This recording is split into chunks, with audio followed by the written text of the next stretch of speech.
Hey guys, my name is Nikki and this is Pig Loves Mouse, and in this video I want to do an update on the Esquie doll I was making. I am not finished it yet. I don't know why I thought that this doll would take me just, like a few days. 3 days. I don't know why I thought it would take me about like 3 days or like at most a week. So it's been the second week that I'm working on this. And as I've said before in my previous video, I'm working on a, it's not here right now, it's behind me somewhere down there in the bags. I'm working on a bag for my niece. First, I want to show you the progress I have on him. He doesn't have like an actual head that connects. It's just kind of like a face. I do have part of it. Oh, here, let me see. It's right here. So it's supposed to go sort of, let's see, like that, with the little like spikes or spokes that come out of his face, like around it. In the game, there's a little doll that has kind of like flower petals, so it doesn't look like the actual character in the game. It's hard to explain without spoiling it, but anyway, there are two, the actual Esquie and the doll version.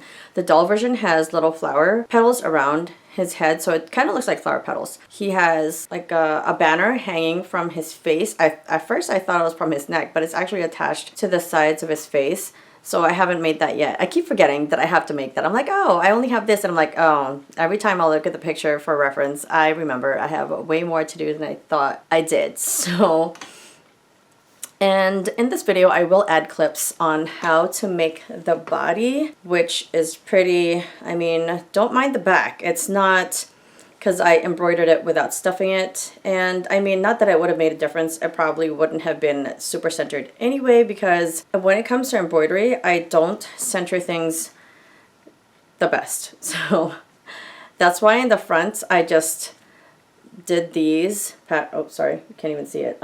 Did these patterns differently on each side so that it looks different anyway, because I didn't want to make it seem like it was supposed to be symmetrical, and it's really hard to make it even. So that's what I did, and I just randomly did that on the front. And I don't know if I want to put the arms in this part of the video, because then there won't be anything left for the last one. So I think I'm going to include the arms for the next video for next Friday, and just the body and the legs for tomorrow, or I guess today, because I'm filming this on Thursday, but you guys are seeing it on a Friday. So I think I want to do that. Oh look, it's like anyway, that's what I've been doing. And I also got, let's see if I can get it out.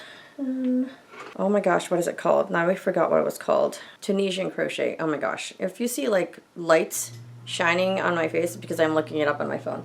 Anyway, I got this hook with an attachment for Tunisian crochet, and I don't know, I just see all these new things that people are creating, and I thought, hey, let me make either a blanket or a bag out of this, because I really like how it looked.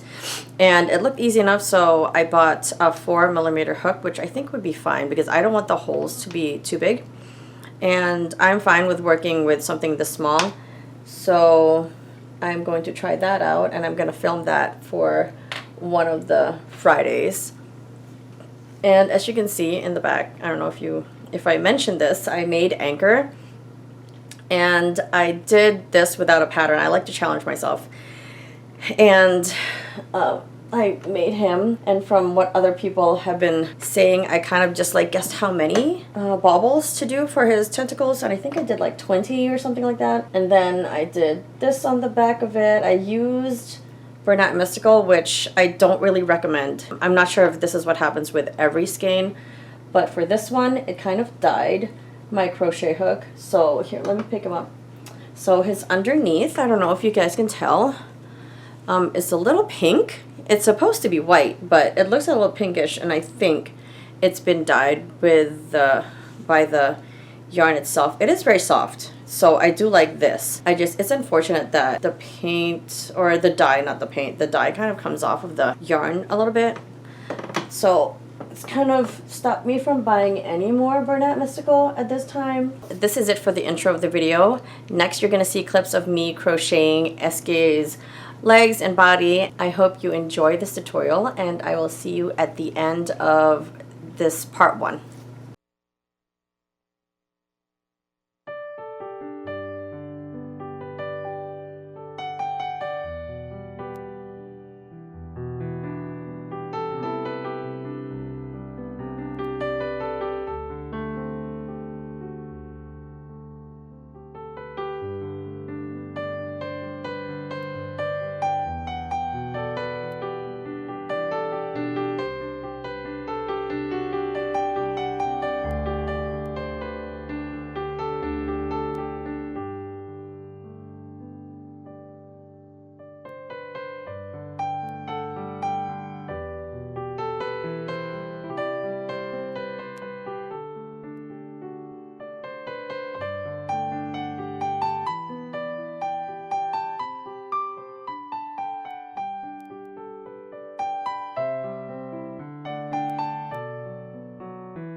For this part of the tutorial, you are going to have to create small chains and just coil them around the legs. So I guess you have one of two options. You're either going to create one long chain and just coil it around the whole leg from the bottom to the top, well, just the golden part of it, or you can just create individual ones, like one small one at the bottom and then a just increasingly longer ones until you reach the top, which is what I did.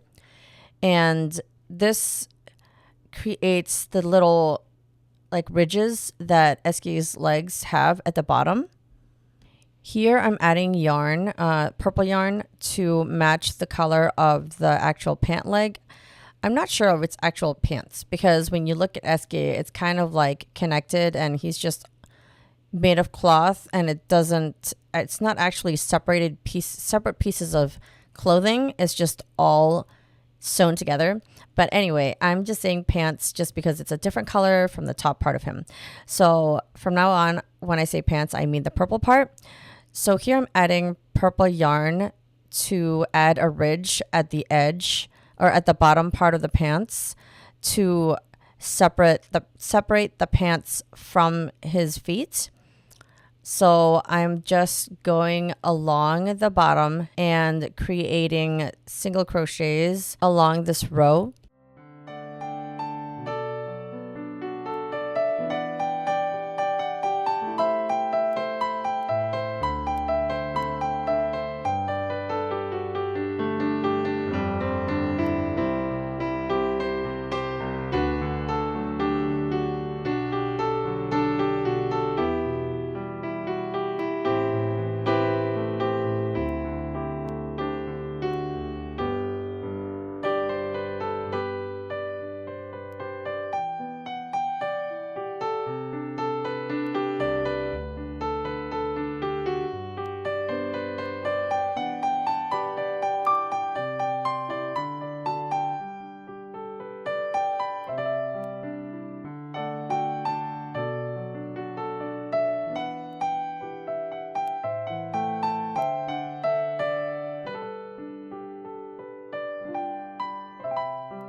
For round 24, you're going to have to change the color to brown, and you're going to, it doesn't matter where you start on the leg, but you want to make sure you skip 14 stitches on each leg so that in between there's a gap.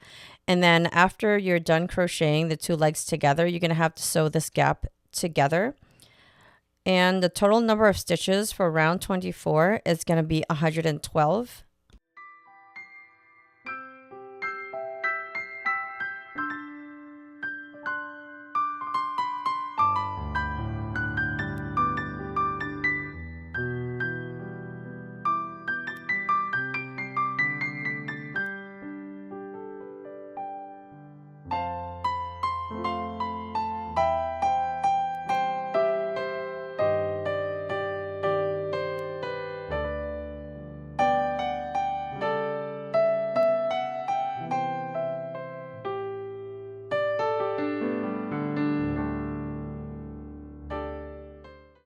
So here you can see I've skipped 14 stitches on the first leg that I'm working on, and then I'm going to crochet straight into the next leg to connect them together.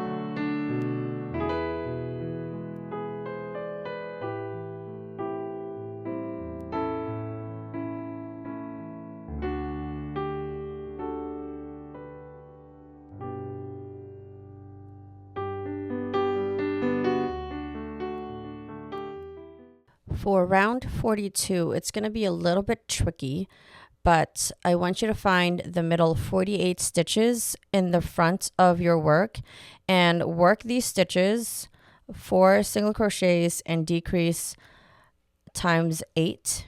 And you're just going to want to work this in the front because you want to create that belly that he has.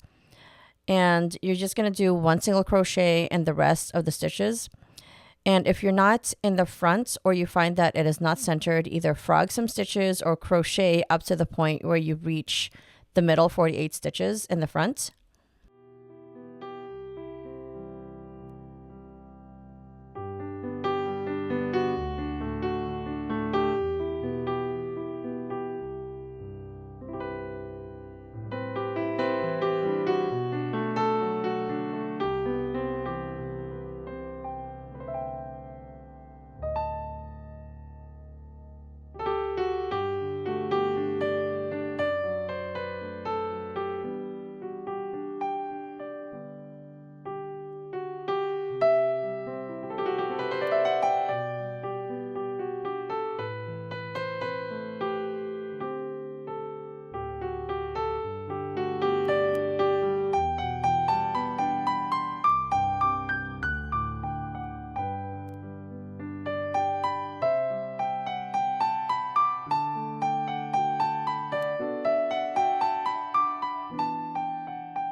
So this is the part where you can get really creative and do your own design for the pants and for the shirt part. You can either surface crochet or you can embroider. So in the pictures, it showed that there were two stripes for the pants, one in the front for each of the pant legs, and then on the back, there's one each also. So I did this for both pants. And then for the rest of it, I kind of just guessed and just went with what I felt like doing because I didn't really know what to do at this point because I couldn't really embroider what was on the actual character because it was so complicated looking and it was simply just fabric, and there's no way that I could embroider that with such a thick yarn. So I did the same thing for the shirt. I just did my own pattern, kind of circular shapes and zigzags, just so it would look not empty. I did use reference photos, and I tried to kind of stay true to this style, and I hope I did.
Okay, so I have the body like this so far. I know not a lot of things are centered on it, and it was kind of hard to center everything, and I did want this to be a lot straighter, but it just, when I did the surface crochet, it kind of like tightened this part a little bit, even though I did want it to keep it fairly straight. So it's all the sewing and all the embroidery that's, I mean, as you can see, it's not perfect, but I'm fine with it. I'm gonna have to be okay with it because I can't frog it right now. It's just, I've done so much work and it's already been taking forever. So I'm just gonna close this up, work on the arms, and also work on the face. So I will be back working on those things. I hope you enjoyed that tutorial, and let me know if you have any questions. I did try to be sort of clear, and I know that it's very confusing to, I mean, if you're a beginner, it's kind of confusing how to embroider the body, but I kind of just winged it. I looked at a lot of reference photos, and I do have the game too. I don't know if I mentioned that in the last video. I did finish the game, and so I would just go back into the game and just see what he's supposed to look like, and I just went from there and interpreted it my own way, because obviously his legs do not look like this. And I wanted to use a deeper purple, but I only had this light purple.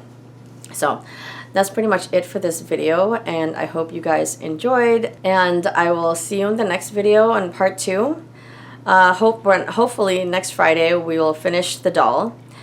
And don't forget to like, comment, and subscribe. This has been Pig Loves Mouse, and I will see you in the next video. Bye!